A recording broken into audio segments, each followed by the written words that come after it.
অনেক কিছু ভেবেছিলাম, যেমন এই 2024টা ভাবলাম অনেক সুন্দরভাবে কাটাবো বা অনেক সুন্দরভাবে আগের থেকে অনেক পরিশ্রম করে ভিডিও করব।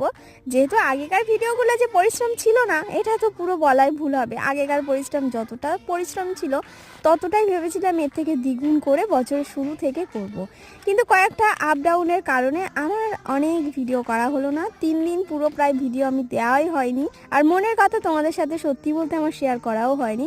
আমার ইউটিউব জার্নি প্রায় 1 বছর হয়ে গেল। আমি মনে আছে 2023 জানুয়ারি থেকে আমার ভিডিও শুরু করেছিলাম। আর এই 1 বছরের জার্নিতে তোমরা আমাকে এত ভালোবাসা দিয়েছো। সামান্য 3 দিন আমি ভিডিও দিইনি, তার জন্য আমাকে অনেকেই মেসেজ করেছে কেন ভিডিও আসছে না, অনেকে নাকি চেকও করেছে। বাপ রে বাপ, এত ভালোবাসা দেওয়ার জন্য তোমাদেরকে আমি যদি বলি থ্যাঙ্কস তাও কম পড়ে যাবে। তো আমি করেছিলাম আজকে টমেটো মাখা। আর টমেটো মাখা সত্যি বলতে একটা বাহানা মাত্র ছিল, শুধুমাত্র তোমাদের সাথে কথা বলার জন্য আর ভিডিও শেয়ার করার জন্য এসেছি।